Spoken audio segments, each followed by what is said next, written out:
Kalau udah cinta, ini yang namanya cinta, rindu, ingat terus sama dia. Seperti lagunya siapa dulu? Dina Mariana ya. Aku mau makan, ingat dia. Ayo lanjutkan Bu.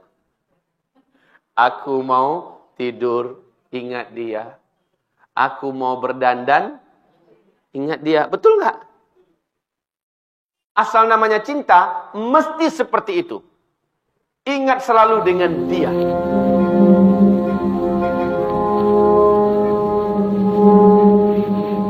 Assalamualaikum warahmatullahi wabarakatuh. Alhamdulillah. Wassalatu wassalamu ala rasulillahi sallallahu alaihi wasallam. Rabbi syrah li sadri wa yassir li amri wahlul 'uqdatam min lisani yafqahu qawli wa ba'du. Qala Allah subhanahu wa ta'ala fi muhkami tanzilih ba'da al-'iyadhi billah minasy syaithanir rajim. Ya ayyuhalladzina amanu taqullaha haqqa tuqatih wa la tamutunna illa wa antum muslimun. Wa qala subhanahu wa ta'ala ya ayyuhan nas ittaqu rabbakumul ladzi khalaqakum min nafsin wahidah wa khalaqa minha zawjaha wa batha minhuma rijalan katsiran wa nisaa'a wattaqullaha alladzi tasaaluna bihi wal arham innallaha kana 'alaikum raqiba wa qala ya ayyuhalladzina amanu taqullaha wa qulu qawlan sadida yuslih lakum a'malakum wa yaghfir lakum dhunubakum wa man yuti'illaha wa rasulahu faqad faza fawzan 'azima. Allahumma arhamna bil Qur'an.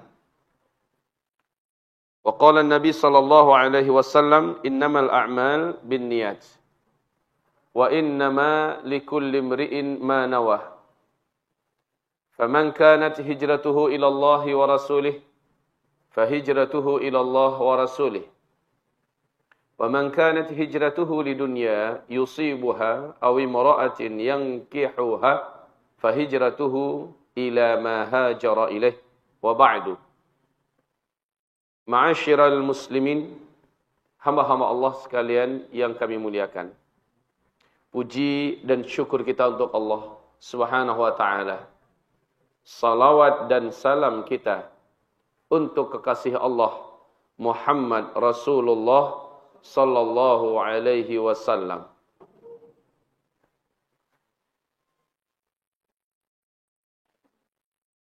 Cinta, satu kalimat yang indah.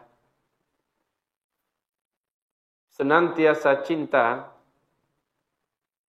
lambang dari satu bentuk kelembutan jiwa, kehangatan di dalam hati, dan yang menyebabkan seluruh orang merasa ada dan berharga. Allah Subhanahu wa ta'ala telah menanamkan cinta sebagai fitrah. Cinta adalah gharizah. Setiap kita disebutkan oleh Allah Subhanahu wa ta'ala memiliki cinta ini. Hanya kita ingin memaparkan kepada Bapak Ibu semua tentang hakikat daripada cinta, cinta yang benar, cinta yang sahih, dan cinta yang haram, cinta yang terlarang. Saat kita bicara tentang cinta, saya bukanlah seorang pakar yang pantas untuk menceritakan tentang cinta sehingga seluk-beluknya menjadi uraian saya. Ini bukan. Ini spesialisasi daripada Syekh Ibnul Qayyim Al-Jauziyah di dalam buku beliau Taman Orang-orang yang Bercinta. Hanya saja secara umum kajian kita ini saya akan mengarahkan semua cinta kepada Allah, kepada Rasulnya. Karena inilah tingkat iman yang tertinggi. Sampai Allah lebih dia cintai dari segala-galanya, dan Rasul lebih ia cintai setelah Allah. Umar bin Khattab berkata kepada Rasulullah sallallahu alaihi wasallam, "Ya Rasulullah, ba'dallahi wa ba'da nafsi fa anta ahabbun nas ilayya." Wahai Rasulullah, setelah Allah dan setelah diriku, engkau adalah yang paling saya cintai. Maka kata Rasulullah, kalau begitu hai Umar, engkau belum lagi seorang mukmin. Hatta akuna ahabba ilaika min nafsik. Sampai saya lebih engkau cintai dari diri engkau sendiri. Jadi setelah Allah, langsung saya. Baru dirimu. Maka kata Umar, fa anta ahabbun nas ilayya hatta min nafsi. Kalau begitu ya Rasulullah, engkau adalah yang paling saya cintai, bahkan mengalahkan cinta saya pada diri saya sendiri. Al-ana ya Umar, al-an. Sekarang wahai Umar. Baru sekarang engkau dikatakan orang yang beriman. Nah, kita uji cinta kita, Bu. Kita uji kesahihan cinta kita, Pak.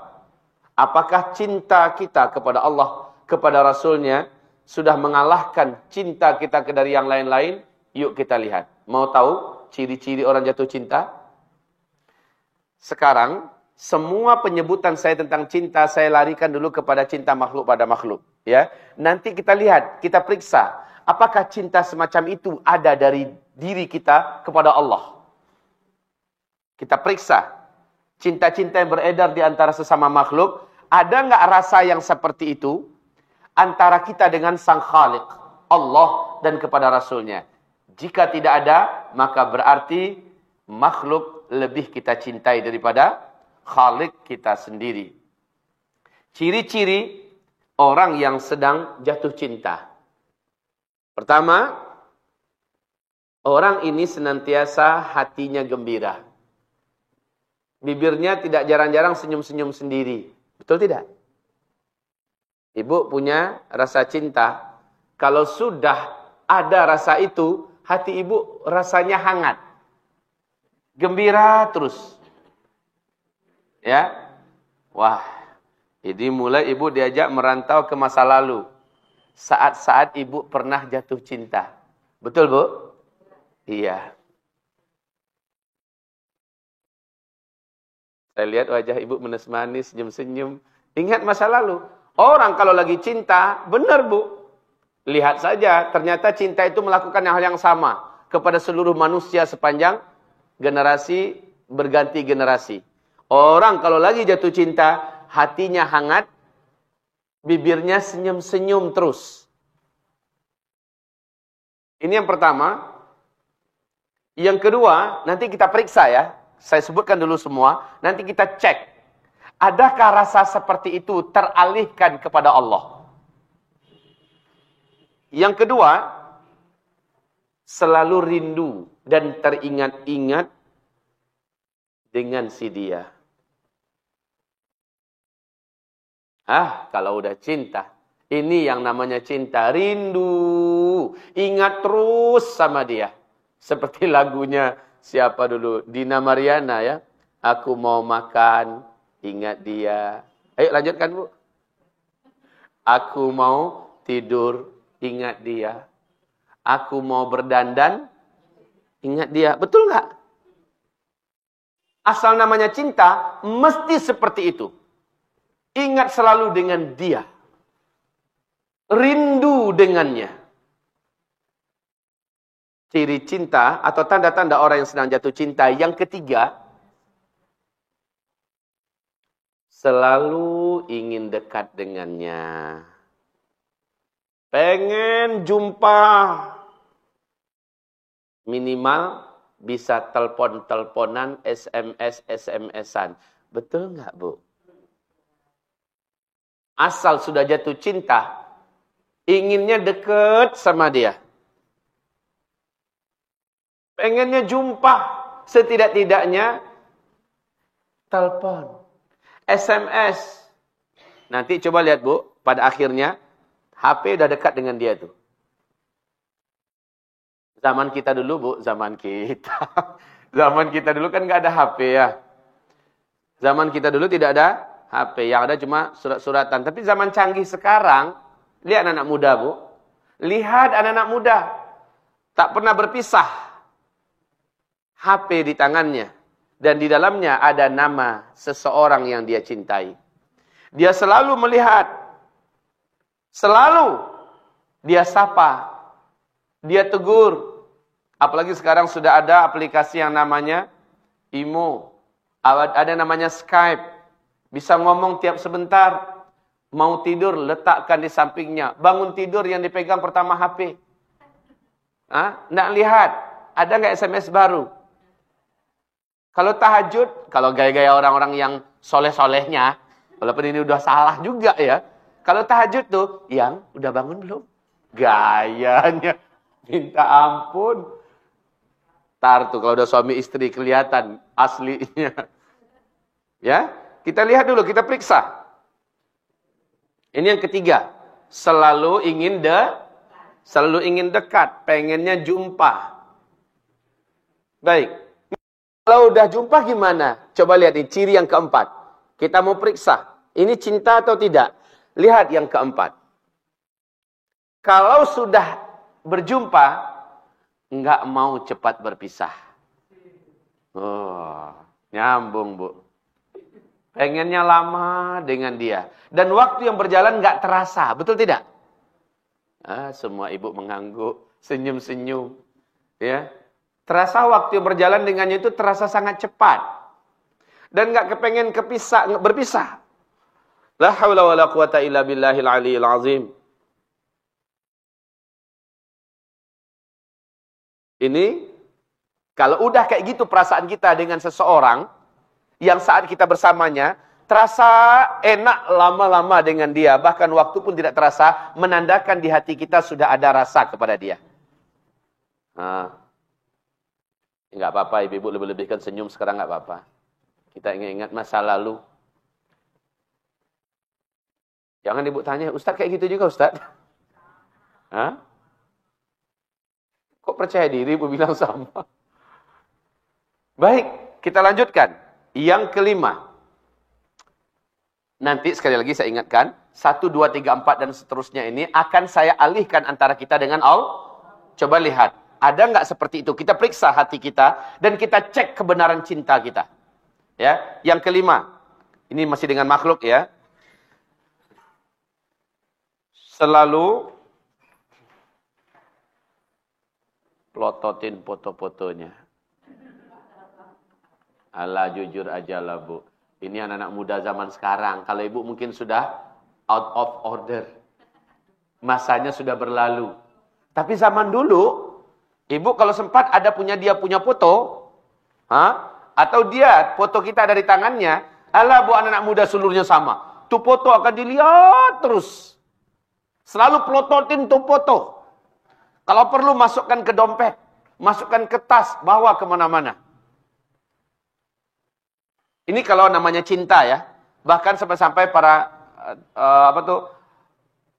anggota orang-orang yang perang di medan tempur, dia bawa foto orang yang dia kasihi. Apakah itu pacarnya, apakah itu selingkuhannya, atau mungkin istri dengan anaknya yang baru lahir, dia bawa itu kemana-mana. Dia lihat, pilot tempur, dia letakkan di depannya foto itu. Menandakan ada cinta di hatinya kepada orang yang dalam foto ini. Ya, dia akan selalu plototin tuh foto-foto.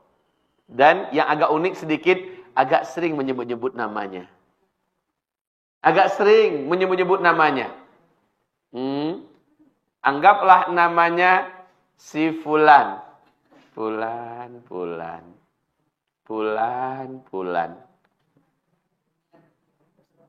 Ya, sebut-sebut namanya. Dan baca berulang-ulang surat kirimannya. Waduh, ini baca berulang-ulang. Kayaknya tuh surat sampai lecek dibaca kemana-mana. Kalau perlu dilaminating. Dilaminating tuh surat. Sebagai surat bersejarah. Surat dari si dia. Ya, Bu. Betul? Baca tuh surat. Saya jujur aja ya. Surat pertama yang saya kirim kepada seorang wanita dalam hidup saya, waktu itu saya sedang di Libya. 5 lembar, Bu. Nggak ada pakai puisi-puisi. Itu mungkin zaman ibu-ibu kali pakai puisi-puisi. Ya, itu surat, saya yang tulis, Bu. Kemudian bulan Ramadan saya kirim. Isinya ibu tahu nggak? Bukan aku cinta padamu, tapi ini surat pertamaku untuk seorang wanita yang aku lamar dia menjadi istriku. Ya, jika engkau berkenan, maka balaslah surat ini. Intinya, Bu, 5 lembar. Ketika dia balas, ternyata diterima, Bu. Benar, Bu. Ini asli yang saya sampaikan sekarang. Itu surat saya baca terus. Balasan dia, kayaknya dunia ini udah milik kita. Perasaan ketika itu. Dan saya lihat semua orang yang pernah mengalami ini, dia sibuk dengan kesibukan membaca surat dari sang kekasih. Surat dari sang kekasih dibaca terus. Selama surat itu bagus ya, baca terus, baca terus, baca terus, baca terus. Sampai-sampai hafal di mana titik dan komanya. Masya Allah. Selanjutnya, yang keenam, di hati dialah yang paling Di hati dialah yang paling paling terbaik, paling tercantik, paling pokoknya paling La haula wala quwata illa billahil aliyil azim, ya. Yang lain lewat.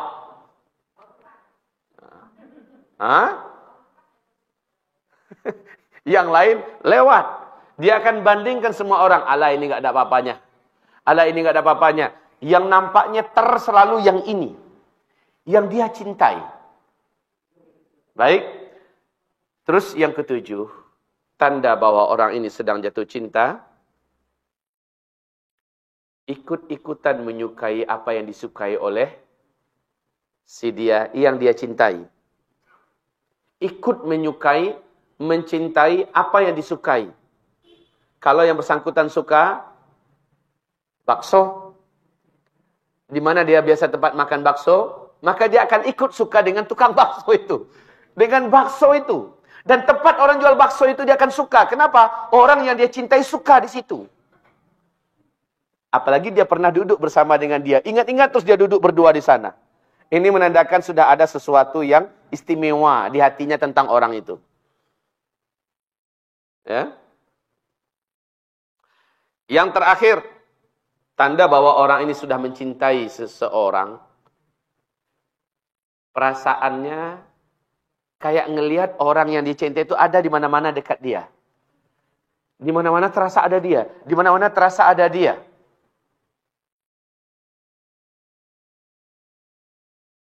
Ketika lihat ada kursi kosong, seolah ada orang yang dia cintai di kursi kosong itu sedang melihat ke dia. Ketika dia sedang bercermin, seolah dia melihat ada orang yang dia cintai di sebelahnya ikut bercermin. Ya, biasa. Ini adalah tanda-tanda orang sedang jatuh cinta.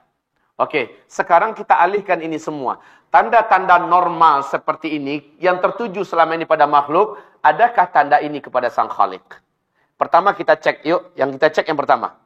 Pertama, hati penuh dengan rasa gembira. Hangat selalu. Dan senyum-senyum sendiri. Ketika kita sedang jatuh cinta kepada Allah Subhanahu wa taala, hati ini dipenuhi oleh sesuatu yang hangat. Kita terasa tidak kesepian. Maka kata Imam Al-Ghazali di dalam kitab Ihya Ulumuddin, ketika aku sedang sendirian, aku merasa sedang dalam keramaian. Ketika aku sedang dalam keramaian, aku serasa sedang sendirian, hanya berduaan dengannya. Maksudnya dengan Allah Subhanahu wa taala. Coba kita cek, Bu. Ketika ibu sendirian, apakah ibu merasa ada kehangatan antara perasaan ibu bahwa ibu sedang bersama dengan sang kekasih, yaitu Allah Subhanahu wa taala? Kemudian ketika kita sedang keramaian, orang sedang rame-rame, ibu merasakan sedang bersama dengan Allah Subhanahu wa taala. Jika itu ada, maka kita sedang mencintainya. Ini kan ihsan kan? Ihsan. Ihsan itu adalah levelnya para pencinta sejati. Kalau ibu masih ingat ceramah kita, saya nggak tahu apakah ibu yang ini hadir di ceramah saya 3 tingkatan orang beragama dalam Islam, bukan ya bu ya? Bukan. Jadi di situ ceramah saya menyebutkan tentang 3 tingkatan umat Nabi dalam beragama. Muslim itu tingkatan paling bawah. Muslimah kalau wanitanya. Mukmin itu level pertengahan. Ini belum level pencinta loh. Level pencinta itu yang paling atas, muhsin. Kalau wanitanya muhsinah. Level para pencinta itu ada paling atas. Anta'budallah ka'annaka tarah. Fa in lam takun tarah fa innahu yarak. Engkau beribadah kepada Allah, engkau menyembah Allah seolah-olah engkau sedang melihat Allah. Kalau engkau belum mampu sampai ke level itu, maka engkau beribadah kepada Allah sementara engkau merasa sedang dilihat oleh Allah Subhanahu wa taala. Ini level pencinta ini. Merasa selalu bersamanya, merasa selalu dilihatnya. Ini adalah level di mana seseorang sedang jatuh cinta kepada Allah. Kalau namanya disebut, seperti ibu mendengar nama sang kekasih atau orang yang kita cintai disebut, istimewa nama itu. Terjadi kuch hotahai. Apa artinya itu? Hah? Getaran sendiri dengan sebutan nama dia. Idza dzukirallahu wajilat qulubuhum. Apabila disebutkan nama Allah, diceritakan sedikit tentang Allah, hatinya bergetar. Getaran itu sampai ke kulitnya. Ada rindu redam dalam sebutan nama itu ketika disebut. Pengen diulang balik, terus ulangi lagi, teruskan. Adalah nama sang kekasih disebut. Inilah dia tanda cinta yang pertama. Kita periksa yang kedua. Silahkan Bu, sebut yang kedua tadi. Rindu senantiasa teringat-ingat kepadanya. Di mana dia berada? Rindu kepada Allah. Rindu kepada Allah. Rindu kepada Rasulullah. Kalau sudah ada rasa cinta, ibu baca sedikit saja atau dengar sedikit saja tentang Rasulullah diceritakan orang, air mata ibu akan mengalir. Kami pernah Bu, ketika Syekh Hussein, ya, ketika Syekh Al-Husaini, Syekh Ali Hadis dari Sudan datang. Kami membedah tentang hari-hari akhir wafatnya Nabi. Lebih 50 orang kami, ustaz-ustaz dan da'i se-Indonesia duduk di situ. Bukan hanya Syekh seorang yang menangis. Kami yang hadir di majelis itu menangis. Lama kami menangis. Saat hari-hari detik-detik terakhir kehidupan Rasulullah diceritakan. Beliau air matanya. Tisu yang dipegangnya habis, ditariknya lagi tisu, menangis. Kami juga menangis semuanya. Ada cinta di hati kami kepada Rasulullah sallallahu alaihi wasallam. Kajian yang selalu menarik dan selalu indah untuk didengar adalah detik-detik terakhir wafatnya Rasulullah sallallahu alaihi wasallam. Ketika diuraikan itu ada tangisan, Bu. Tangisan rindu. Ingin bersama Rasul. Saat kita baca sejarah Rasulullah ketika dia dizalimi, rasanya kepengen kita hadir pada masa sejarah dan kita yang tampil di hadapan Rasulullah untuk membela Rasul. Ini menandakan ada cinta. Ada cinta. Kita tidak ingin Rasulullah yang disakiti. Seolah-olah kita hidup di masa Rasul itu hidup. Dan kita ingin kita paling di depan untuk melindungi Nabi. Ini menandakan ada cinta. Nah sekarang coba kita lihat. Nama Nabi dicoreng-moreng oleh orang. Adakah kemarahan yang sangat di dada? Jika ada, tandanya kita punya cinta kepada Nabi. Allah dilecehkan. Yang melecehkan Allah adalah suami kita. Suami kita menghina Allah di depan kita. Suami kita ingin mengadili Allah, menghujat Allah, mengatakan Allah zalim. Kita marah. Kita tidak terima. Kita bela Allah walaupun akhirnya suami menggampar mulut kita. Atau mungkin kita dipisah oleh suami. Kalau itu terjadi, menandakan kita cinta. Menandakan kita cinta kepada Allah Subhanahu wa taala, kita tidak mau jika Allah dihujat. Kita tidak mau jika Allah dihujat. Ibu marah enggak kalau Al-Qur'an dijadikan orang untuk ganti tisu? Untuk membersihkan kotorannya. Kalau ibu marah, maka ibu adalah seorang pencinta kepada kalamullah. Tapi kalau santai saja, Bu, santai saja, nampak oleh ibu Al-Quran, berserakan begitu, ibu santai saja, nampak oleh ibu Al-Quran di lantai macam ini, ibu biarkan saja, tidak ada marah di hati ibu, tidak ada respon ibu untuk langsung mengambil Al-Quran, diletakkan di tempat yang terhormat dan mulia, maka sebenarnya ibu tidak mencintai Allah. Kalau ibu mencintai Allah, ibu akan hargai suratnya. Ibu tidak ingin surat itu basah, betul tidak? Tidak ibu ingin suratnya robek.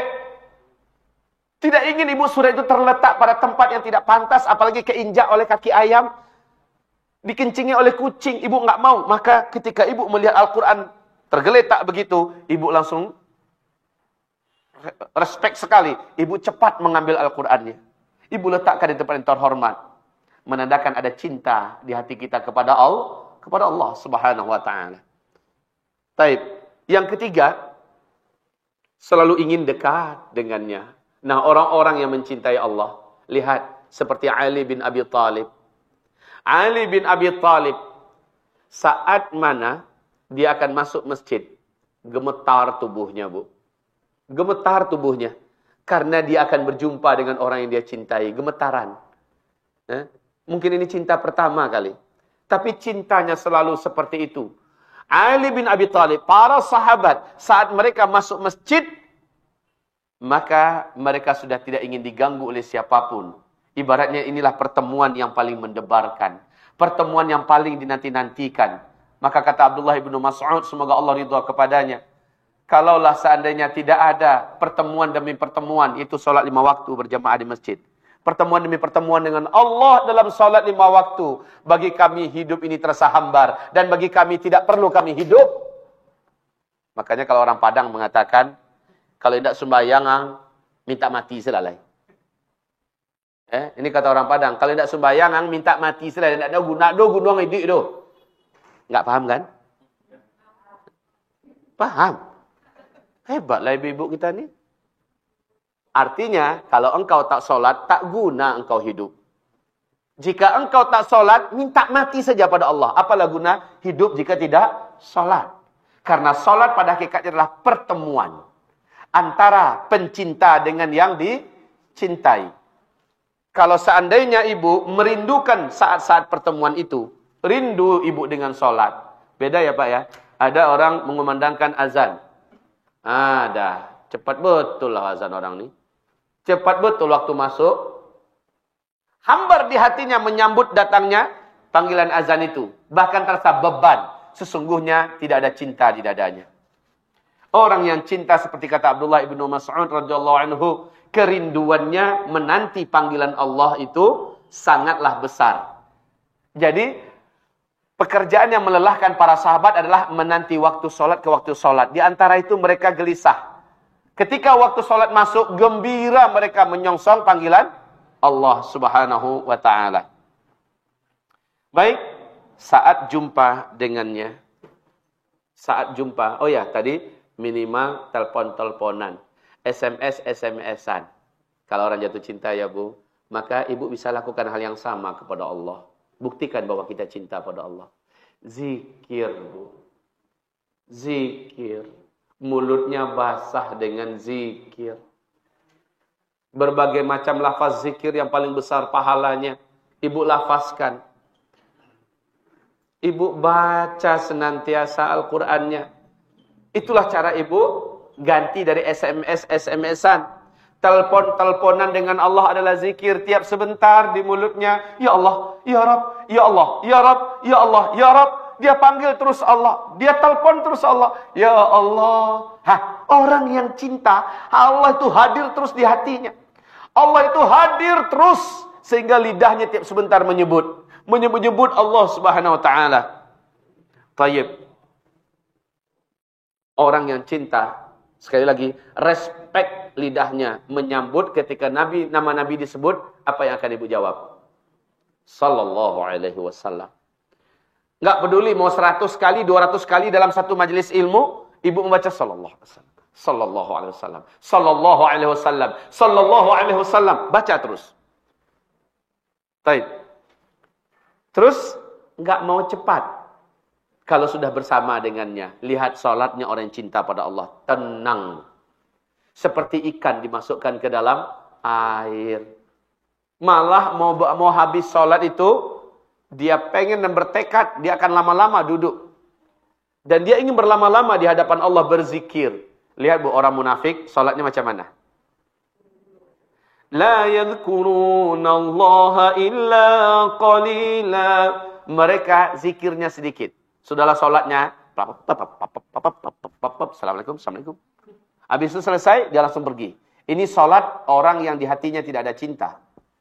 Salat orang di hatinya cinta, ada cinta, lihat bagaimana dia komunikasi dengan sang kekasih. Berlama-lama, apa kabar sayang? Baik ya, sehat. Udah makan belum? Semua ditanya. Ya, hujan nggak di sana? Apa pula ini orang urusan hujan ditanya. Cuaca di sana panas tuh, macam-macam ditanya. Maunya lama-lama, habis pulsa.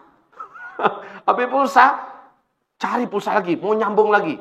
Masya Allah. Orang yang cinta kepada Allah, dia ingin berlama-lama di dalam masjid atau di atas sajadah. Ibu-ibu kan di atas sajadah. Nggak peduli mau di masjid atau di rumah. Ya kan? Lama-lama di atas sajadah. Lepas sholat, zikirnya panjang. Zikirnya orang yang bercinta, beda bu dengan zikirnya orang yang kelasnya kelas mukmin. Beda dengan kelas muhsin. Kalau kelas muhsin, level zikirnya itu macam ini. Subhanallah. Subhanallah. Subhanallah. Subhanallah. Itu level zikirnya muhsin. Level zikirnya mukmin gimana? Subhanallah, subhanallah, subhanallah, subhanallah, subhanallah. Kalau level zikirnya muslim gimana? Subhanallah, subhanallah, subhanallah, subhanallah, subhanallah, subhanallah. Kumur-kumur. Membedakan ini sangat mudah, sangat mudah. Lihat ketenangan dia di masjid. Lihat ketenangan dia dalam sholat. Seseorang masuk ke masjid, langsung Assalamualaikum, Assalamualaikum. Ente ngapain kata Nabi? Sholat ya Rasul. Innaka lam tusalli. Engkau belum sholat kalau gitu. Ulang balik kata Nabi. Dia ulang balik. Sama Assalamualaikum. Belum sholat tuh kata Nabi. Sampai terakhir Nabi mengatakan, kalau ente mau dikatakan sholat, ya tenang. Setiap gerakan, ente biarkan tenang dulu. Nggak ada lagi aktivitas yang lain. Kalau masih bergerak tubuhnya, maka biarkan tidak bergerak dulu. Itu disebut dengan tumak-ninah. Baru Assalamualaikum, Assalamualaikum. Lihat, dia zikir nggak setelah itu? Habis dia zikir, dia sambung nggak dengan sholat sunat? Pokoknya dia ingin berlama-lama. Habis itu baca Quran. Habis itu dia baca Quran. Ibu-ibu ketika baca Quran. Hari ini, ibu lihat deh Al-Quran surat Al-Furqan. Coba ibu lihat Al-Quran surat Al-Furqan. Surat yang ke-25.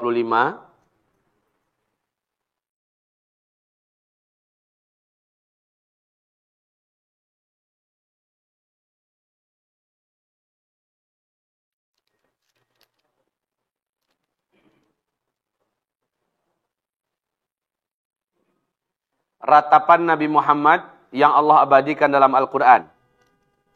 Di mana Nabi SAW menjerit, Ya Rabb, sesungguhnya kaumku telah menjadikan Al-Quran ini sesuatu yang mereka tinggalkan. Coba lihat ayat 20-an ke atas. Sebelum 30. Ayat berapa itu?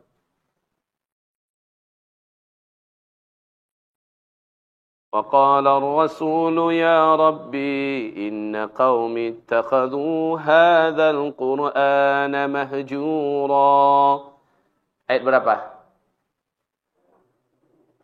Ayat 25. Ya, berarti sama Al-Quran kita. Iya, samalah, masa beda? Ayat 25, apa artinya Bu? Dan Rasul berkata, Wahai ya Allah, sesungguhnya kaumku telah menjadikan Al-Quran ini sesuatu yang mereka tinggalkan. Saya mau bertanya, Al-Quran ini kalamnya siapa? Allah kan? Allah. Kalau ada orang yang nggak bertahan dengan kalamullah, nggak bertahan, sebentar aja dia baca, 2-3 baris selesai. Kemudian ketika dia baca, tidak ada rasa nyamannya ketika dia baca Al-Quran. Afwan, menandakan di hati orang ini sunyi akan cinta kepada Allah. 30. Ibu yang bilang 25 tadi. Saya sudah kasih kunci tadi. Dari 20 sampai 30. Bu, Rasul berkata, tidak akan terjadi kiamat sampai umatku sibuk membaca musannah dan mereka meninggalkan kitabullah.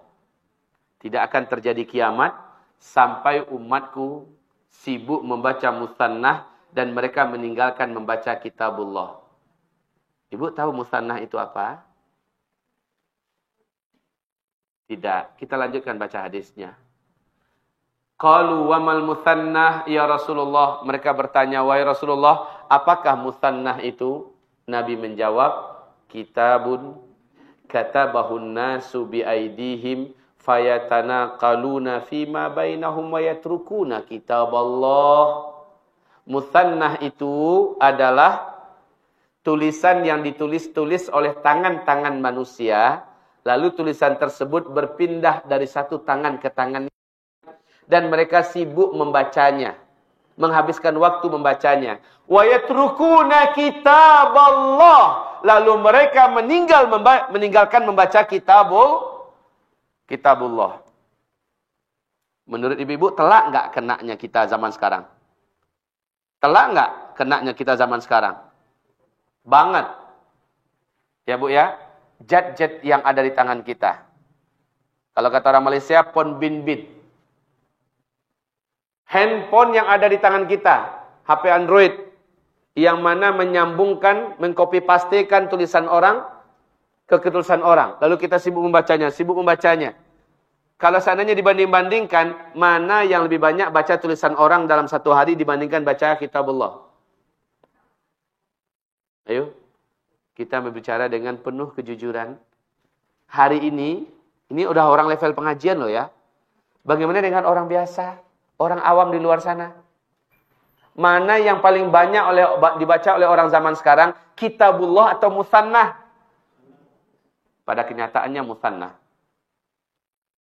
Mau tidur, baca WhatsAppan orang. Ya kan? Balas sikit. Copy paste mana yang bagus. Kirimkan pada yang lain, di-share pada yang lain. Bangun tidur, belum lagi cuci muka, udah lihat tulisan orang. Musannah, habiskan banyak waktu. Itu baru di WhatsApp, belum lagi di Telegram, belum lagi di Instagram, belum lagi di Twitter, belum lagi di banyak. Oh, kalau apalagi dia punya grup. Asik baca dari tulisan orang ke tulisan orang. Sementara baca kitabullah enggak?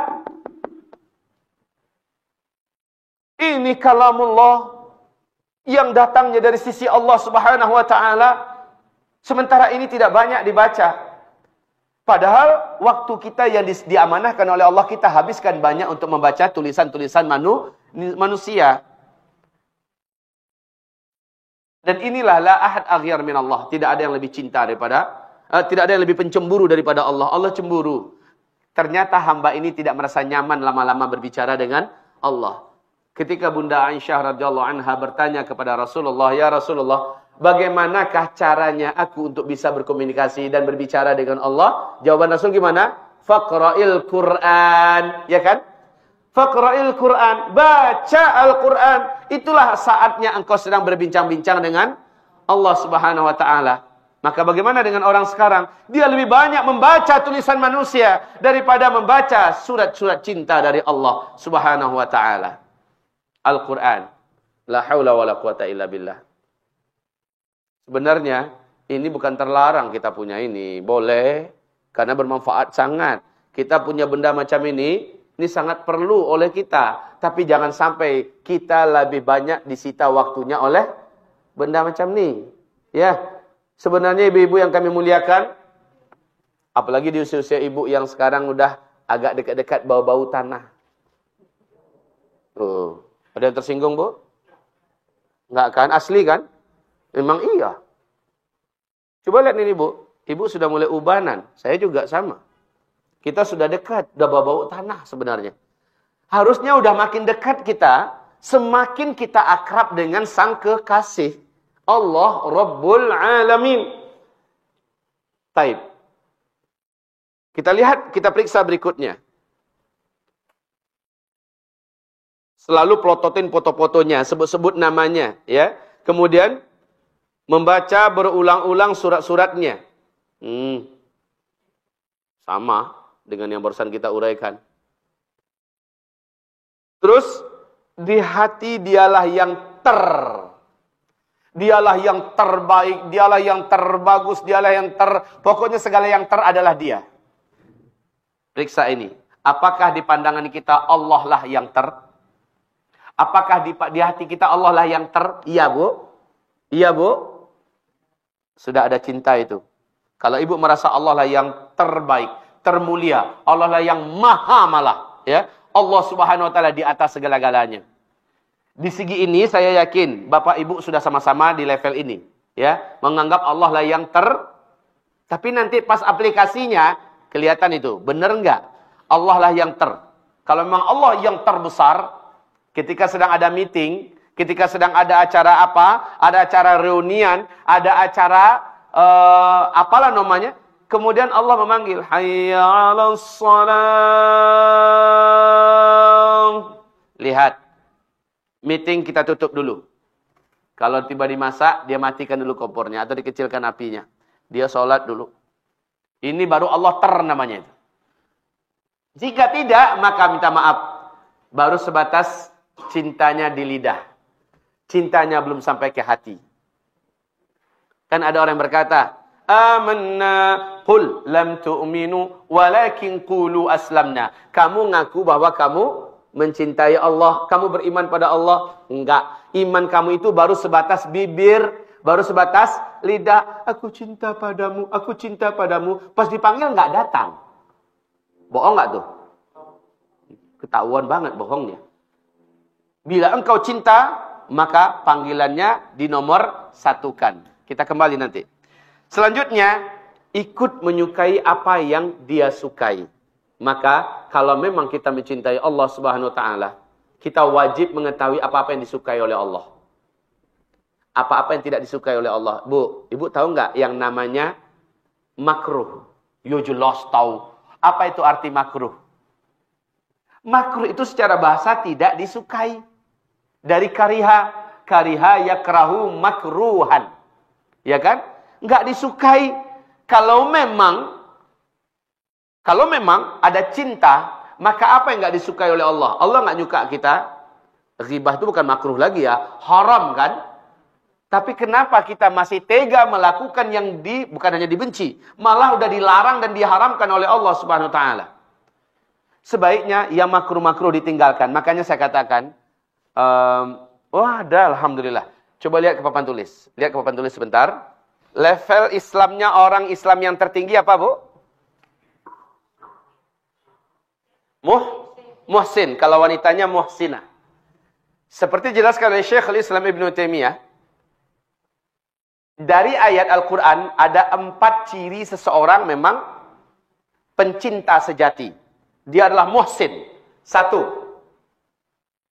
Yang pertama, semua isi Al-Quran dan hadis-hadis Nabi dia imani tanpa ada yang ditolaknya. Ya, mengimani seluruh isi, menerima seluruh isi Al-Quranul Karim dan hadis-hadis Nabi. Kecil banget ya? Iya. Maaf. Saya pikir hanya saya seorang yang mau baca.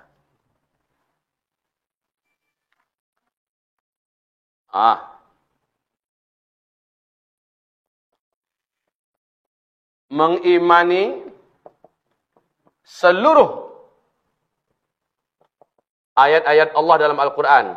Seluruh ayat-ayat Allah atau wahyu Al-Quran dan hadis-hadis Rasulullah sallallahu alaihi wasallam.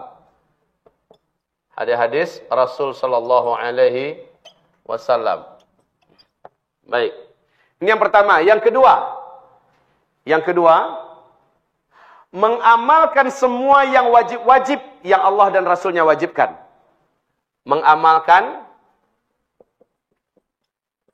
atau mengerjakan seluruh perintah-perintah Allah dan Rasulnya.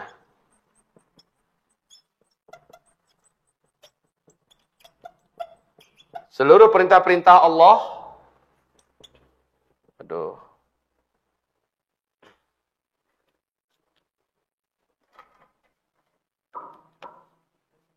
Seluruh perintah-perintah Allah dan Rasulnya.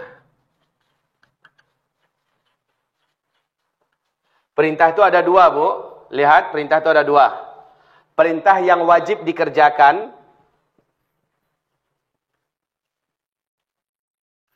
Perintah yang wajib ditinggalkan.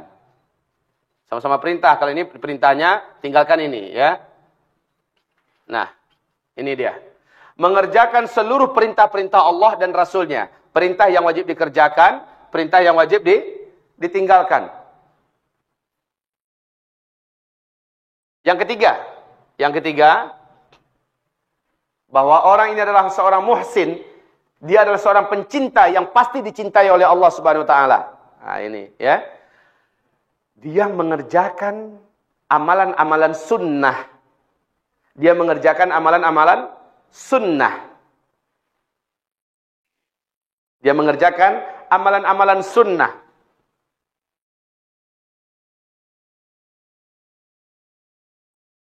Amalan sunnah, istiqomah mengerjakannya. Istiqomah. Dan rakus dalam melakukannya. Enggak ada cerita. Kalau sekali dia tahajud, maka dia akan buru terus peluangnya untuk tahajud setiap malam. Kalau dia baca Quran, maka dia pasti akan terus membaca Al-Quran tiap hari. Walaupun hanya 1 lembar, 2 lembar. Setiap hari. Yang penting bagi Allah itu istiqomahnya ya. Bukan jumlah banyaknya. Apa guna? Tahajud semalam 2 malam. Kemudian setahun 2 tahun enggak. Ahabbul a'mali 'indallahi adwamuha wa in qalla. Yang paling Allah cintai dari seluruh amalan itu adalah yang continue. Sekalipun sedikit. Ya. Oke? Amalan-amalan sunnah, istiqomah dan rakus dalam melakukannya. Rakus apa? Kalau sempat dia kebablasan, maka dia akan ganti di siang hari. Tahajudnya. Kalau sempat rawatibnya kebablasan, dia akan ganti kapan dia ingat. Rawatib. Kalau sempat, ya, kalau sempat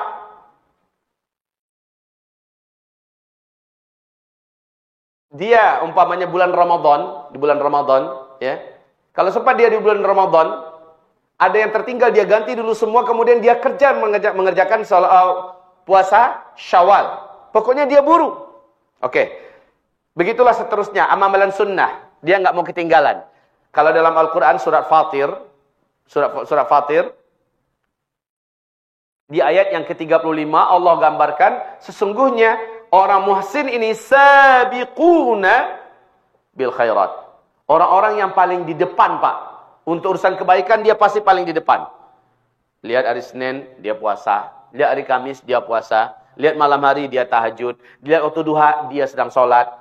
Kalau ada waktu bukaan-bukaan tentang infak, sedekah, akan berinfak dia bersedekah. Dan dia tidak mau jumlahnya sedikit. Walaupun dia miskin, dia usahakan itu adalah maksimal untuk kelas dia. Pokoknya orang macam ini sabiquna bil khairat, paling di depan dalam melakukan kebaikan. Nggak mau ketinggalan, nggak mau. Baik. Selanjutnya yang keempat, ini tanda orang muhsin. Yang keempat, seluruh yang makruh. Seluruh yang makruh. Dia meninggalkan seluruh yang makruh. Makruh ini sekali lagi yang tidak disukai oleh Allah dan oleh Rasulnya. Seluruh yang makruh. Meninggalkan seluruh yang makruh. Walaupun makruh itu bukan berarti haram ya. Boleh dimakan. Menurut definisi makruh oleh Imam Syafi'i. Ma'uthiba ala tarikih wala yu'aqabu ala fa'ilih. Diberi pahala mau meninggalkannya. Dan tidak berdosa orang yang melakukannya. Ditinggalkan berpahala malah. Dikerjakan nggak berdosa. Itu makruh. Tapi kalau namanya bahasanya makruh, tetap saja dibenci. Dibenci oleh Allah dan oleh Rasulnya. Dari ini aja seorang pencinta, dia tidak akan mau. Makanya ibu-ibu, kalau ingat-ingat kayak gini, kira-kira ibu-ibu bisa nggak masuk ke level muhsin ini, Bu? Bisa nggak masuk ke level muhsin? Hah? Bisa nggak? Kalau ibu bertekad, kenapa nggak bisa? Toh nggak ada yang mustahil. Ibu bisa nggak makan jengkol? Bisa kan? Ketika ada tantangan, ada jengkol, ibu bisa meninggalkannya. Durian. Oh, pete. Bisa. Oke, itu baru makanan ya. Itu baru makanan. Sekarang tontonan. Ibu nonton sinetron. Enggak, bagus. Alhamdulillah. Ibu nonton berita-berita yang berita-berita itu kelasnya silet. Enggak. Hah? Kenapa enggak tahu orang gaul? Ya. Ya seorang ustadz, walaupun dia enggak nonton, dia harus tahu. Baik. Sekarang, ibu melakukan hal yang makruh. Lama-lama duduk menghabis-habiskan waktu. Menjelang lebaran. Buat kue. Oh, orang 10 terakhir itu malah sibuk baca Quran. Menghatamkan berulang-ulang Qurannya. Kalau dia malah ngadon kue. Makin ke ujung Ramadannya sibuk ngecat rumah, memperbaiki segala macamnya. Ya. Kalau untuk level muhsin nih nggak masuk nih. Level muhsin makin ke ujung, persis seperti yang Nabi perintahkan. Semua kendaraan ditambat. Ya.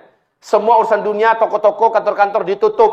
Orang sibuk 10 terakhir itu beribadah. Laki-lakinya intikaf ke masjid. Wanitanya mengkhatamkan Al-Quran berulang-ulang sebanyak-banyaknya. Berzikir sebanyak-banyaknya.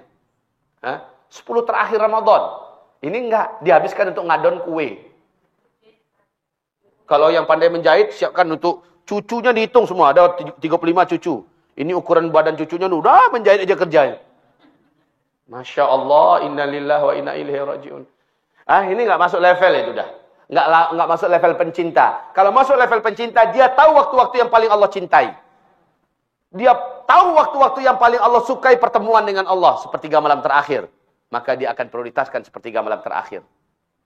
10 terakhir Ramadan. Maka dia prioritaskan 10 terakhir Ramadan. Kalau perlu di rumah Allah langsung. Di Baitullah Al-Atiq.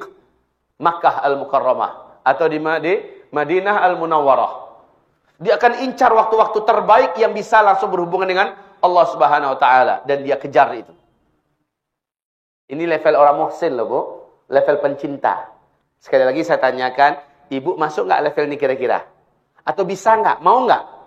Mau. Bisa enggak? Pasti bisa. Tapi tekadnya, istimewanya orang ini apa, Bu? Masuk surga tanpa hisab. Ada 3 lagi tambahnya dari hadis. Tidak berobat dengan kai. Yang kedua, tidak menganggap ada akidah sial. Dan yang ketiga, tidak minta diruqyah. Ya, tidak minta diruqyah. Lah, selama ini orang selalu beralasan, selama tidak minta diruqyah, saya akan masuk surga tanpa hisab. Tahu diri sedikit kenapa sih? Harusnya nomor 1, 2, 3, 4 ini dipenuhi dulu. Ini syarat utama. Baru yang 3 dari hadis. Tidak minta diruqyah, tidak berobat dengan kai, ya. Kemudian yang ketiga apa? Tidak percaya dengan yang sial-sial. Gara-gara kawin dengan kamu saya jadi sial hidup saya. Gara-gara punya anak yang ketiga ini hidup saya jadi sial. Pokoknya gara-gara apa? Ya. Percaya dengan angka sial, hari sial, langkah sial, maka ini enggak termasuk di antara muhsin.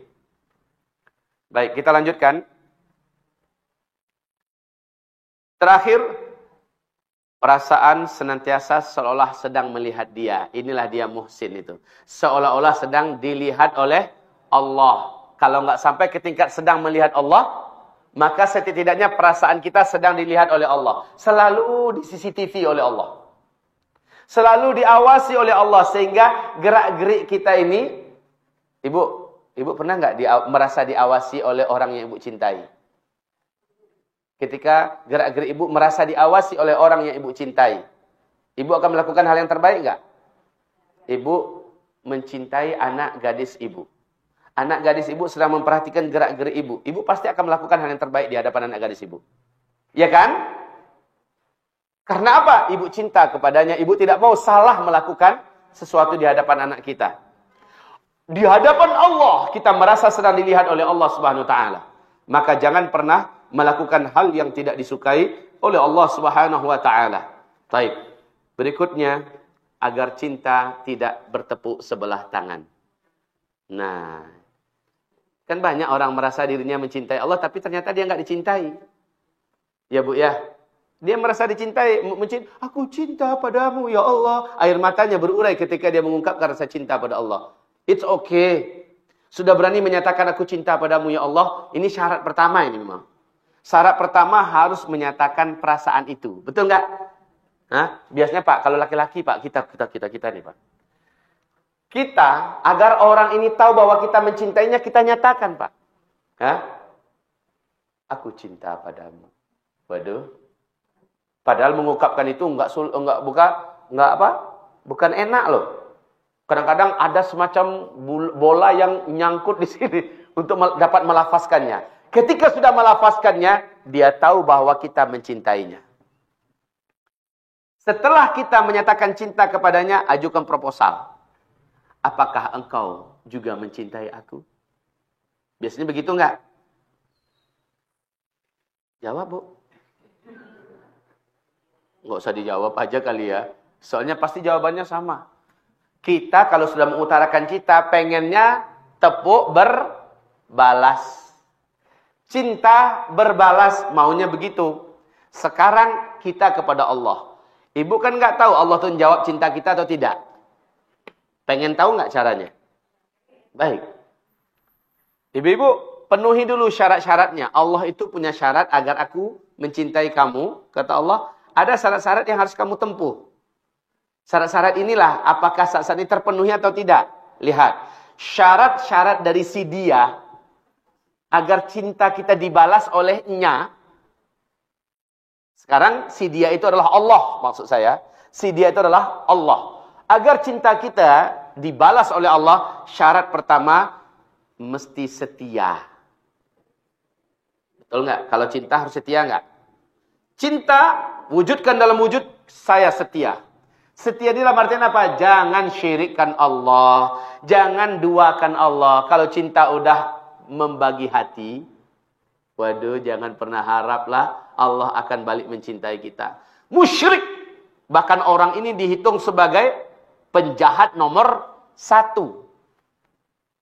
Penjahat nomor 1 karena berani menyekutukan Allah Subhanahu wa ta'ala. Itu Allah tidak mau cinta kita berbagi. Makanya Bu, salah satu di antara, ini udah boleh saya hapus nggak? Salah satu di antara syirik akbar. Syirik akbar itu 4 ya Bu ya. Ada yang hafal nggak? Syirik akbar itu ada 4. Ada yang hafal? Tidak ada yang hafal. Yang pertama syirik akbar itu adalah syirkud doa. Yang kedua nama syiriknya syirkut ta'at. Yang ketiga nama syirik akbarnya syirkun niyah wal iradah wal qasad. Dan yang keempat, ini loh. Yang keempat namanya syirkul mahabbah, syirik cinta. Oh. Baru dengar ternyata ada syirik cinta ya. Iya, saya yakin Bu. Siapapun di bumi ini orang tidak mau kalau cintanya dibagi. Betul nggak? Bapak yang lebih semangat pada ibu. Biasanya ibu-ibu yang paling megang yang kayak gini. Tapi memang betul asli gitu Pak. Allah kata Rasulullah dalam hadis Imam Ahmad.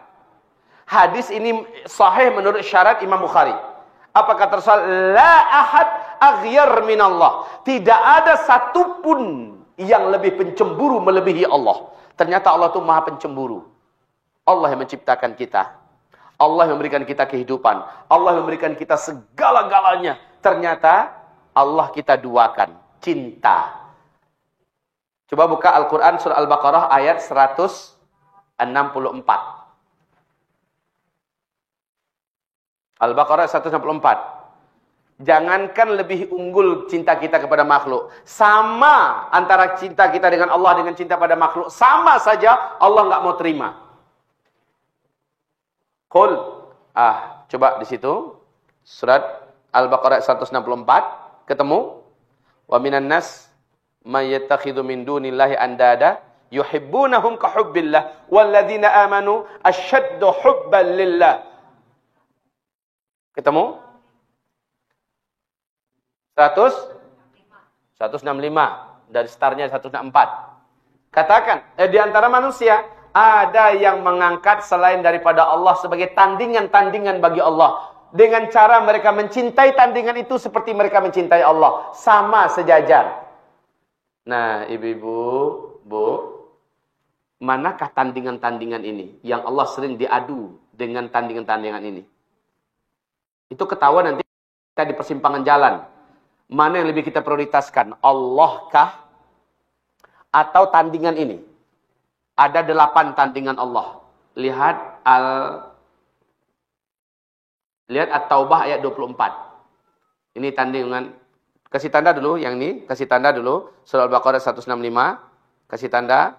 Nanti lihat surat At-Taubah ayat 24. Ada 8. Yang 8 ini sering dijadikan tandingan bagi Allah oleh kita.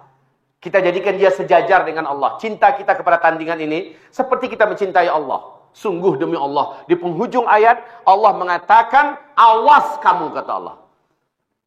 Aku akan urus urusan kamu dan akan aku buat kamu kecewa dan aku azab kamu, kata Allah. Aku buat kamu kecewa dan aku akan azab kamu. Yang 8 tandingan ini penting loh. Ketemu, Bu? Qul in kana aba'ukum wa abna'ukum.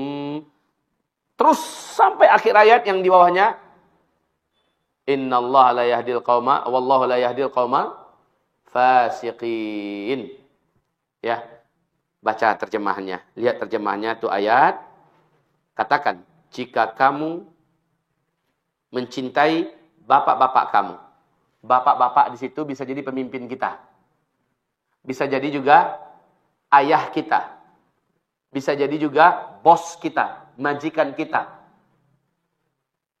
Guru kita, syekh kita. Itu namanya aba. Wa abna'ukum. Dan anak-anak kamu. Abna itu adalah orang-orang yang di bawah kita. Termasuk ponakan kita. Termasuk cucu cicit kita. Termasuk anak-anak buah kita. Termasuk para pengikut-pengikut kita. Jika itu lebih kamu prioritaskan. Dan keluarga kamu, istri kamu atau suami kamu, lihat itu, ya. Rumah-rumah yang kamu bangun, perniagaan yang kamu khawatirkan kebangkrutannya, harta benda yang kamu tumpuk-tumpuk, dan seterusnya, ada 8 di situ kan. Jika itu lebih kamu cintai daripada Allah, daripada Rasulnya, dan memperjuangkan agamanya, tunggulah, aku akan urus urusan kamu. Dia halam dalam hadis sahih Muslim, dijamin oleh Allah orang ini akan Allah azab dalam hidupnya. Dalam hidupnya dia akan diazab oleh Allah. Kalau ternyata demi pekerjaan dia telantarkan agama Allah, demi pekerjaan dia telantarkan perintah Allah, dia injak-injak larangan Allah, Allah akan jadikan alat untuk mengazabnya adalah pekerjaannya itu nanti. Man athara syai'an 'ala Allah yu'dziba bih. Siapa yang mendahulukan sesuatu dibandingkan Allah, Allah akan azab ia dengan sesuatu itu. Demi anak, kita hidup untuk anak, habis umur kita untuk anak, lalu Allah kita telantarkan, agamanya kita telantarkan, tidak kita bela kehormatan agama Allah, tidak berinfak kita untuk agama Allah, tapi berinfak habis-habisan untuk anak kita, maka Allah akan azab kita dengan anak ini nanti. Dia akan dijadikan oleh Allah apakah anak durhaka, atau anak yang membuat kita bisa stres, mati sebelah badan kita, dan segala macamnya. Allah akan azab kita dengan apa yang kita lebih mencintai itu. La haula wa la quwata illa billah. Hati-hati ya Bu ya. Jangan sampai. Makanya Anas bin Malik radhiyallahu anhu, beliau ini saat terlambat sholat asar. Gara-gara apa? Dalam sejarah cuma sekali itu beliau terlambat sholat asar, Pak. Ketika beliau selesai, dia langsung ke masjid. Ternyata di masjid orang dah Assalamualaikum warahmatullahi wabarakatuh. Assalamualaikum warahmatullahi wabarakatuh. Ngapain Anas bin Malik? Bilang cepat, nggak tahu. Enggak ya. Ternyata Anas bin Malik, dia sibuk mengurus satu batang kurma terakhir di kebun kurmanya. Azan kumandang azan asar, berkumandang di masjid. Apa katanya? Tanggung, kalau saya pergi ke masjid, jauh lagi balik kemari hanya untuk satu batang ini. Maka dia cepat menyelesaikan satu batang itu, baru dia pergi ke masjid. Coba lihat, dia telah dilalaikan oleh satu batang kurma. Lalu setelah selesai, dia ngebut. Masuk ke masjid, orang dah Assalamualaikum, Assalamualaikum. Lemas seluruh tulang belulangnya kayak nggak ada di badan, dia langsung terjatuh di gerbang masjid, menangis di situ. Tangisannya dapat didengar oleh satu masjid. Tangisan Anas bin Malik. Di situ dia minta ampun kepada Allah Subhanahu wa taala, dan langsung di situ dilafazkannya, ya Allah, ya Rabb, satu kebun kurma itu saya wakafkan kepada Engkau ya Allah, untuk agama Engkau, karena dia telah membuat saya lalai dalam menyembah Engkau. Coba lihat, subhanallah. Inilah kelas pencinta, ya. Apa yang telah membuat dia lalai? Maka sesuatu yang telah membuat dia lalai itu dia hukum dirinya. Padahal sebenarnya kaum muslimin yang kami muliakan, sekali seumur hidup baru dia melakukan kesalahan seperti itu. Masya Allah, dia infakkan semua, dia wakafkan semua. Sementara orang zaman sekarang bagaimana? Menyengaja. Bahkan sholatnya pun udah di akhir-akhir waktu. Bahkan dianggap jenius dia. Kalau sempat dia satu kali wudu, lalu sholat, masuk waktu berikutnya. Kemudian dia sholat lagi. Akhirnya, dia dianggap udah pinter dah tuh. Zuhur dengan asar dikerjakan tepat dengan masuknya waktu asar. Sisakan 5 menit. Jadi sempat dia sholat, Assalamualaikum, azan asar. Wah, dia anggap dirinya sudah hebat. Padahal itu, dzaka tilka sholatul munafik. Itulah gaya sholatnya orang munafik, kata Nabi. Itulah cara sholatnya orang munafik. Gaya sholatnya orang munafik. Baik. Udah Bu, udah ketemu yang 8 tadi. Itulah yang sering dijadikan sebagai tandingan bagi Allah yang sering kita cintai. Gara-gara anak, kita mau sholatnya ditunda-tunda. Gara-gara anak. Gara-gara cucu. Betul nggak? Betul, sering. Kita udah wajib pergi haji. Suami ada, sehat. Kita ada, sehat. Rezeki kita ada. Ternyata untuk beli rumah, kita dahulukan beli rumah. Lalu haji ntar, tunda. Seolah-olah ada garansi dari langit bahwa umurnya masih panjang. Tunda. Sempat dia meninggal, Bu Asin. Dia adalah seorang pendosa besar. Sempat dia tunda, meninggal dia, Bu. Padahal dia sudah punya kemampuan untuk berangkat haji. Meninggal dia. Maka dia Asin. Pendosa besar. Lalu bagaimana? Haji dulu. Ntar kalau ada rezeki baru beli rumah. Karena yang pasti itu adalah dia sekarang kewajibannya haji. Ustaz, haji kan seumur hidup. Iya, seumur hidup. Tapi ditunda-tunda ketika dia lagi sehat, dia lagi kuat, dia lagi mampu, dia ada rezeki. Ya, dia tunda-tunda. Lalu ketika dia sampai di usia dia sudah tidak mampu berangkat, ketika itu rezekinya banyak. Tapi dia udah nggak mampu, udah nggak ada haji untuk dia. Wajib hajinya adalah ketika sehat kemarin. Tahun depan Pak Ustadz, apakah ada garansi bahwa tahun depan kamu masih hidup? Hah? Ada garansi nggak bahwa tahun depan kita masih hidup? Kenapa nunda-nunda? Masya Allah. Kaum muslimin hamba-hamba Allah yang saya muliakan. Saya pernah diskakster oleh salah seorang sahabat saya itu tahun 2003. Sahabat saya ini ngomong kayak gini. Apa kata saya? Nanti kita sholat zuhurnya udah nyampe di Anu. Apa kata beliau? Kami bawa motor nih, kami konvoy. Apa kata beliau? Sama-sama kami dari Timur Tengah waktu itu ya. Apakah ada jaminan sampai di sana kita masih hidup? Sementara sekarang kita bisa sholat. Ini musholanya. Kita sholat di sini. Saya katakan nanti kita sholat di sana.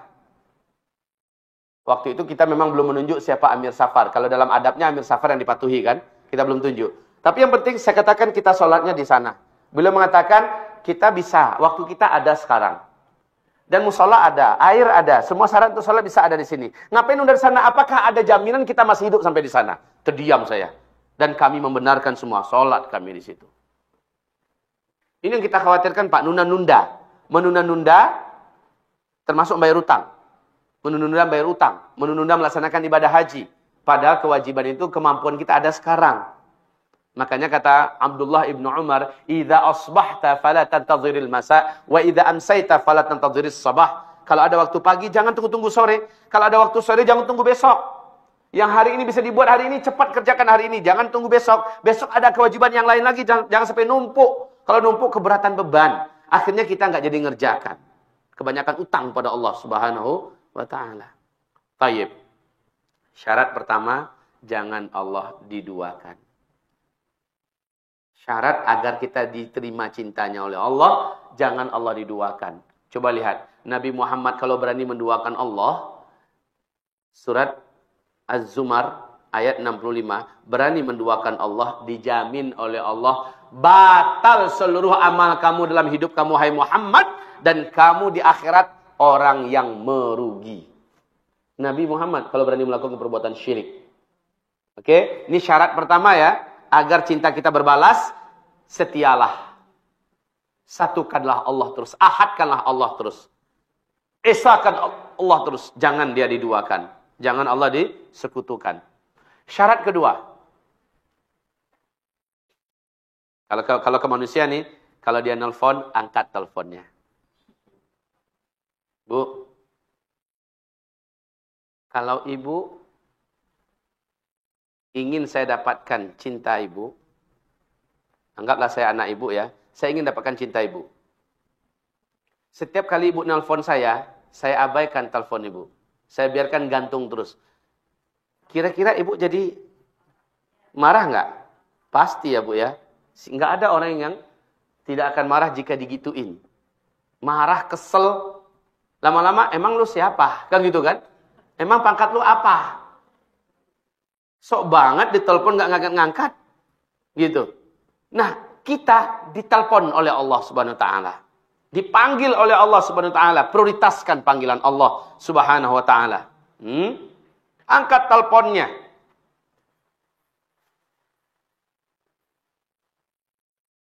Setiap kali kita dipanggil, datanglah. Setiap kali dipanggil, datanglah. Artinya apa? Seluruh perintah-perintah Allah kerjakan. Imtithalu awamirillah, mengerjakan seluruh perintah-perintah Allah Subhanahu wa taala. Allah perintahkan, hai wanita-wanita muslimah, tutup auratmu. Maka ditutup. Di hadapan lelaki yang bukan muhram, tutup selalu. Ustaz, sekarang kami sudah di usia di atas 50 tahun baru nutup aurat, Pak Ustaz. Gimana dengan masa lalu kami? Tobatlah dari masa lalu, yang sekarang istiqomah. Ya, yang sekarang istiqomah. Ibu pakai jilbab-jilbab dalam-dalam ini kan baru sekarang kan? Iya kan? Waktu muda-muda dulu. Biasa banget ini leher nampak sama orang. Biasa banget betis kita nampak sama orang. Biasa siku kita, bahkan kalau kita gini nampak sama orang. Biasa. Sekarang alhamdulillah istiqomah yang sekarang. Taubat dari yang sudah berlalu. At-taib minadz-dzamb kaman la. Orang bertobat daripada dosanya seperti orang yang tidak pernah berbuat dosa. Diputihkan oleh Allah Subhanahu wa taala. Kalau diingat masa lalu kita. Nah, Bu, kalau masa lalunya udah kayak gitu, saya masih banyak lihat wanita-wanita muslimah jilbabnya udah dalam, bahkan ada yang cadaran. Tapi maaf-maaf, pas masuk ke rumahnya, fotonya yang nggak pakai jilbab dulu masih dipajang. Fotonya pernikahan dulu masih dipajang dengan suaminya. Itu belum taubat. Kalau udah taubat itu memang betul-betul dirahasiakan. Masuk ke album, kenapa sih? Masukkan sama ke album. Kapan kangen boleh dilihat. Iya. Yang paling bagus itu yang foto-foto jahiliyah agar nggak dilihat oleh orang-orang lain. Yaudah dibakar saja. Foto-foto jahiliyah. Dalam artian masih buka-buka aurat. Selanjutnya, syarat berikutnya adalah jangan coba-coba melakukan apapun yang tidak disukai oleh orang yang kita cintai. Ketahuan Kita melakukan yang dia tidak sukai dalam hal ini adalah ketahuan kita melakukan yang Allah haramkan. Allah haramkan ini, kita lakukan. Allah tahu bahwa kita melakukannya dan Allah Maha melihat. Kalau kita melakukan sesuatu yang orang yang kita cintai tidak menyukainya, maka jangan berharap kita mendapatkan cintanya. Betul tidak? Jangan berharap kita akan mendapatkan cintanya. Dia sudah kasih tahu sama kita, Bang, Akang, Mas, Aju, udah. Dia udah kasih tahu. Saya paling nggak suka yang kayak gini. Tolong ya please, jangan dibuat-buat. Sekali aja abang buat, Akang buat. Udah deh kayaknya kita nggak bisa lanjut. No, kan gitu kan? Dia udah ceritakan dulu apa yang dia tidak sukai. Allah sudah mengumumkan ke bumi ini. Apa-apa yang tidak disukainya.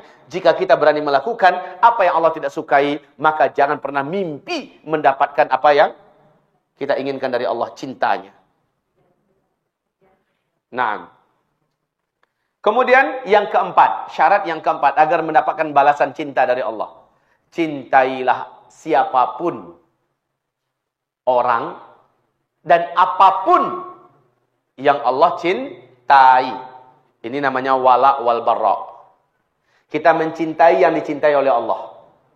Kita membenci yang dibenci oleh Allah Subhanahu wa taala.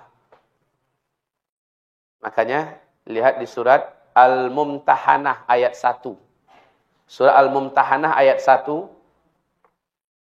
Allah sebutkan, takkan pernah engkau temui la tatakhidu aduwi wa aduwakum awliya. Allah haramkan. Jangan kamu mencintai apa-apa yang Allah benci. Bu, salah satu yang Allah benci itu adalah, kalau zaman sekarang, mengangkat pemimpin orang kafir. Itu paling telak, Allah benci habis-habisan itu. Beberapa ayat tegas Allah mengharamkan umatnya mengangkat orang kafir sebagai pemimpin. Bahkan Allah dengan tegas dalam ayat-ayat muhkamat mengatakan kafir, murtad siapapun yang mengangkat orang kafir sebagai pemimpinnya. Allah tidak izinkan. Lalu kita angkat. Apapun alasannya, Allah mengatakan kamu sudah gabung dengan mereka. Diharamkan tapi nggak dipedulikan pengharaman itu. Ya. Semoga ibu-ibu bukan nanti termasuk orang-orang yang membiarkan keluarganya memilih orang kafir sebagai pemimpin. Karena Allah haramkan. Baik, semua yang Allah benci, ikutlah kita membencinya. Termasuk yang Allah benci adalah orang yang mengolok-olok ajaran syariat agama Allah. Orang mengolok-olok di Indonesia ini, Bu, cendikiawan-cendikiawan, level papan atas, berani mengolok-olok agama Allah Subhanahu wa taala. Allah umumkan bencinya kepada orang itu, bahkan di dalam surat At-Taubah ayat 65 Allah nyatakan orang itu telah keluar dari iman, telah lepas syahadatnya, dia bukan lagi seorang muslim, kafir. Karena dia mengejek, mengolok-olok ajaran syariat agama Allah. Nah, ketika itu kita diharamkan oleh Allah, jangan sampai mencintainya. Ya, haram mencintainya.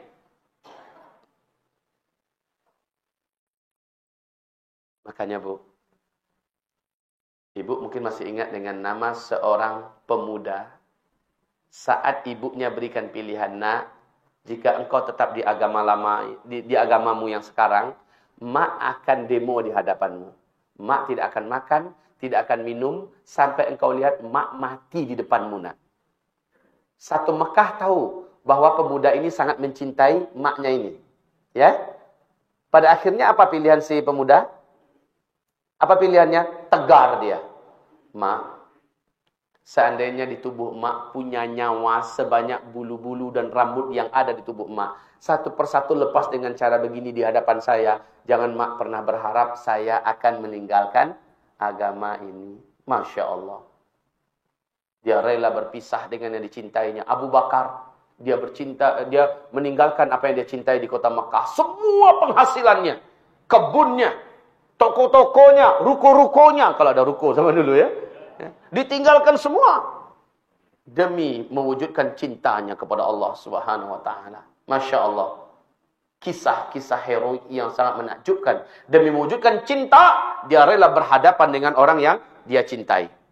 Saat cinta di persimpangan jalan, saat itu kita ditentukan manakah yang lebih kita cintai. Ke sini apa ke sini. Saat itu kita pula disuruh memilih pilihan yang sulit. Maka pembuktian cinta itu ketika itu, Bu. Suami nantangin kita nih. Suami nantangin kita. Apa kata suami? Kalau kamu masih pakai jilbab dan terus ngaji, maka inilah akhir hubungan kita. Wush. Serem banget. Maka katakan kepadanya, abang, seumur hidup aku tidak akan berhenti mencintaimu. Seumur hidup aku tak akan pernah berhenti mencintaimu. Tapi cintaku kepada Allah di atas segala cinta yang ada. Engkau hadapkan aku di persimpangan jalan yang berat. Ya Bu ya, catat Bu. Maka sungguh cinta kepada Allah lah yang akan kupertahankan. Walaupun aku harus berkorban dengan berpisah darimu.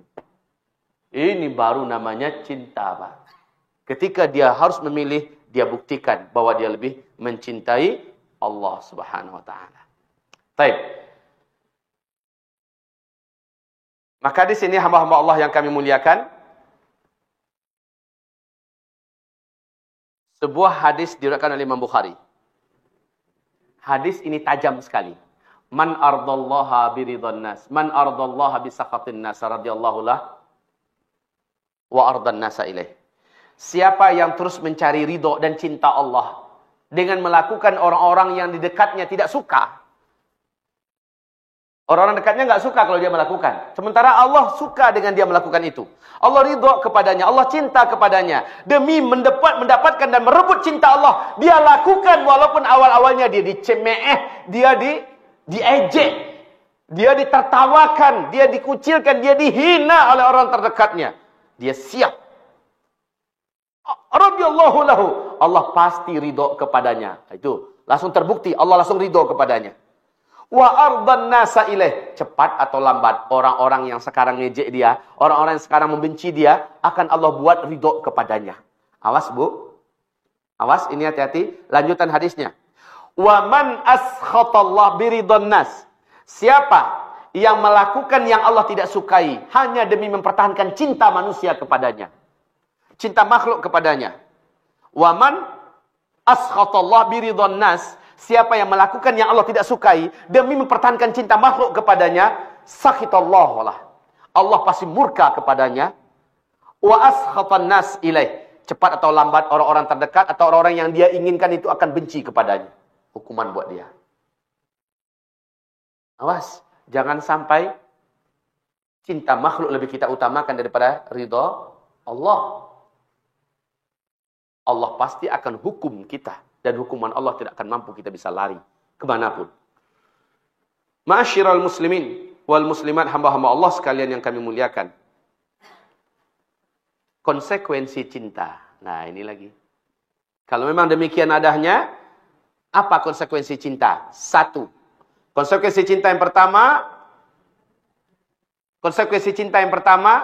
serahkan diri ini kepadanya. Rasakan bahwa kita sudah ada yang punya. Betul nggak? Aku adalah milikmu. Enggak, bukan begini bahasanya orang yang bercinta. Aku adalah milikmu, engkau adalah milikku. Bahasanya begitu.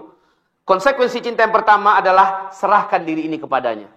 Qul inna salati wa nusuki wa mahyaya wa mamati lillah rabbil.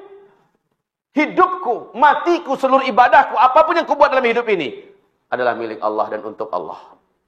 Inna lillahi wa inna ilaihi raji'un. Kami ini Allah yang punya. Semua apa yang ada pada kami pasti pulang kepada pemiliknya. Rasakan. Ini konsekuensi cinta yang pertama ya. Kalau enggak kayak gitu, bohong cintanya. Bohong. Bohong 100 kali. Tapi kalau udah merasa saya ini milik Allah, semua yang saya lakukan adalah untuk dan karena Allah, kapanpun siap untuk dikorbankan untuk Allah, maka itu baru benar cintanya. Yang kedua, konsekuensi cinta yang kedua. Ikut selalu dengan apa yang dia mau. Apa yang Allah maui, ikut. Inilah yang disebut dengan qul Qul in kuntum tuhibbunallah fattabi'uni yuhibbukumullah wa yaghfir lakum dzunubakum. Katakanlah, jika kamu memang mencintai Allah. Ibu mencintai Allah kah? Bapak mencintai Allah, Pak? Katakan, hai Muhammad, pada mereka semua. Jika kalian memang mencintai Allah. Fattabi'uni. Wajib bagi kalian semua ikut saya. Nabi perintahkan ikut Nabi Muhammad sallallahu alaihi wasallam. Di bidang apanya Nabi wajib diikuti? Nabi wajib diikuti di bidang urusan agama saja. Di bidang urusan dunia Nabi enggak perintahkan wajib mengikuti beliau. Masalahnya, ruang lingkup agama ini ternyata luas. Pernah tak dengar pengajian tentang luasnya ruang lingkup agama? 5 hal. Yang pertama, semua yang berkaitan dengan akidah. Keyakinan, ini urusan agama. Yang kedua, semua yang berhubungan dengan ibadah dan amalan. Ini urusan agama. Yang ketiga, semua yang berhubungan dengan hukum. Ini adalah urusan agama. Yang keempat, semua yang berkaitan dengan akhlak. Ini urusan agama. Yang kelima, seluruh yang berkaitan dengan muamalat makhluk dengan makhluk. Sampai kepada urusan kesehatan, urusan pendidikan, urusan ekonomi, urusan pernikahan, urusan warisan, segala macamnya. Seluruhnya adalah urusan agama tuh. Urusan fulus ke fulus, Bu, itu urusan agama. Ikut Nabi. Loh, Pak Ustadz, kalau begitu yang urusan dunia yang mana? Apa yang berhubungan dengan teknologi? Yang berkaitan dengan teknologi dan sains, cuma itu urusan dunia, nggak perlu ikut Nabi, karena itu bukan urusan agama. Yang urusan agama yang 5 tadi. Nah, kalau memang kita mencintai Allah, ikuti Nabi dalam hal yang 5 tadi. Ini konsekuensi cinta loh ya. Konsekuensi cinta adalah wajib ikut Rasul. Dalam hal apa, Bu? Dalam hal agama. Agama itu ada 5. Akidah, ibadah dan amalan, kemudian hukum, kemudian akhlak, dan terakhir muamalah. Muamalah ini paling luas. Muamalah ini paling luas. Ikuti Nabi semuanya. Di sinilah kita wajib belajar, biar kita tahu mana-mana yang bagian agama yang harus ikut Nabi sallallahu alaihi wasallam. Kemudian konsekuensi cinta yang ketiga, si dia adalah prioritas. Allah adalah dinomorsatukan. Allah dinomorsatukan. Sekali lagi, ketika cinta harus memilih. Sementara waktunya cuma saat itu. Saat itu kita harus memilih, prioritaskan Allah. Prioritaskan Allah. Ya kayak tadi. Sekarang kita punya duit. Ada tanah yang mau dijual. Sementara ada peluang haji untuk tahun ini bisa berangkat. Peluang ini sahih. Tapi kita harus bayar dengan uang yang bisa menghabiskan untuk beli tanah. Prioritaskan memenuhi panggilan Allah Subhanahu wa taala. Itu salah satu contoh. Baik Bapak Ibu yang kami muliakan, selanjutnya pesawat saya berangkat jam 3.30. Iya. 3:30. Di Halim. Halim. Jadi Bapak Ibu, karena ya, Bu Ayu tadi sudah menyampaikan, Pak Ustadz baiknya jam 6. Tenang, kami juga tidak gantung. Ya, saya katakan, Bu Ayu please, bantu saya. Saya sebenarnya hari ini sudah banyak meng-cancel banyak agenda-agenda, karena sebenarnya ini bukan jadwal saya ke Jakarta. Ada hal emergensi yang harus saya selesaikan di kedutaan. Nah, alhamdulillah dimanfaatkan untuk bisa ngisi jemaah. Alhamdulillah, ya. Tapi ini udah lebih 1,5 jam udah sampai loh. Enggak apa-apa Bu ya. Kita jalan ya. Cuma sebentar saya akan ringkaskan karena enggak enak juga gantung sedikit. Saya ringkaskan sebentar aja. Biar ini lengkap, Bu. Ada apa dengan cinta? Ada apa dengan cinta? 1. Dengan adanya cinta kita terasa bahagia. Yang kedua, dengan cintalah hidup ini bersemangat dan kita terasa punya tenaga. Karena ada cita-cita yang mendongkrak semangat hidup ini. 3. Cinta yang membuat hidup ini terasa ada. Cintalah yang menjadikan hidup ini berarti. Coba orang, Bu, tanpa cinta, dia mau bunuh diri. Betul nggak? Karena dia menganggap hidup ini udah nggak ada. Ketika dia kehilangan cinta, Maka sungguh demi Allah, kalau kita punya rasa cinta kepada Allah, kata Ibnu Taimiyah, saya nggak peduli. Dimanapun saya diletakkan nggak peduli. Mau di penjara, saatnya saya berdua-dua dengan Allah dalam kesunyian. Mau diusir, saatnya saya bersafar dengan yang saya cintai. Kalau saya dibunuh, itulah pertemuan saya dengan Sang Maha Kekasih yang saya cintai. Masya Allah. Makanya dia nggak peduli. Mau diapakan aja, kata Ibnu Taimiyah, saya nggak peduli. Kalau saya di penjara, itulah saya berdua-duaan dengan Allah, dengan Sang Kekasih. Kalau saya diusir, itulah saya bermesraan, bersafar dengan Allah. Kalau saya dibunuh, itulah saatnya saya berjumpa dengan Sang Kekasih. Masya Allah. Baik. Ibu-ibu, hamba-hamba Allah yang kami muliakan. Kalau ibu mau bertanya, Pak Ustadz, bagaimana cara menumbuhkan rasa cinta kepada Allah? Mau? Pertama, cepat aja nih. Bagaimana cara menumbuhkan rasa cinta kepada Allah? Sama juga dengan ke makhluk loh, Bu. Gimana kita bisa cinta pada orang? Yang pertama, kenali dulu orang itu dengan baik. Kenali keistimewaan-keistimewaannya. Duh, orang ini istimewa di sini, dia hebat di sini, dia hebat di sini. Habis kenal, yang kedua, berarti kita harus kenal dengan Allah, ya. Dalam artian kita pelajari tentang Allah, Asmaul Husna, sifat-sifatnya, segala macamnya. Yang kedua, saya rasa sampai sekarang banyak majelis ilmu yang belum ada menyelesaikan Asmaul Husna. Sifat-sifat Allah yang 99 itu. Juga sifat Allah Subhanahu wa taala yang harus kita pelajari. Yang kedua, kita bisa tumbuh rasa cinta itu selalulah dekat dengannya dan biasakan bersama dengannya. Rasa cinta itu kan tumbuhnya dari sana dulu.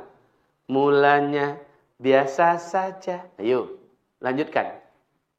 Mulanya biasa saja, tapi karena sering bersama, ibaratnya kita nih, sholatnya nggak begitu gregetan rasanya. Tapi karena sering, asal dipanggil sholat, sering baca Quran, sering sholat, sering zikir, lama-lama Bu akan tumbuh tuh manisnya cinta.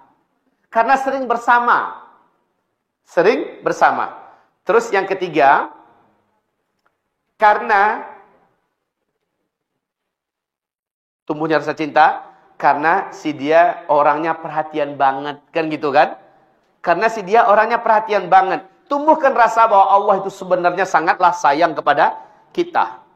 Rasakan banyak betul karunia Allah. Baca nikmat-nikmat itu. Biar kita merasa Allah itu sangat sayang dengan kita. Kemudian, rasakan ternyata Allah sangat peduli dengan kita. Dia senantiasa menolong kita saat kita dalam kesulitan. Saat kita perlu, Allah selalu ada. Biasanya kita tumbuh rasa cinta kalau kita merasa dilindungi oleh orang itu. Saya merasa dia perhatian banget sama saya, dia care banget. Nah, itu adalah awal tumbuhnya rasa. Kalau kita merasa selalu dilindungi oleh Allah Subhanahu wa taala, Masya Allah. Alhamdulillah, untung Allah nggak matikan kita sementara kita dalam keadaan bergelimang dosa. Allah izinkan saya bisa mengikuti pengajian sehingga saya tahu mana yang benar, mana yang salah, dan bla bla bla bla dan seterusnya. Demikianlah hamba-hamba Allah yang kami muliakan. Semoga pertemuan singkat ini diberi oleh Allah taufik dan ma'unah. Inilah cinta yang dengan cinta kita dapat membandingkan antara cinta kepada makhluk dengan cinta kepada Sang Khalik kita. Semoga Allah mencintai saya, Bapak, Ibu, dan sampai akhir hayat kita meninggal dalam keadaan dosa-dosa kita sudah hapus dan kita termasuk minal mahbubina indallah, di antara yang Allah Subhanahu wa taala cintai. Minta maaf Bapak Ibu, saya tidak bisa berlama-lama lagi. Saya langsung berangkat. Semoga perjalanan kami dimudahkan Allah dan enggak telat, enggak macet di jalan. Ya. Assalamualaikum warahmatullahi wabarakatuh. Subhanallah.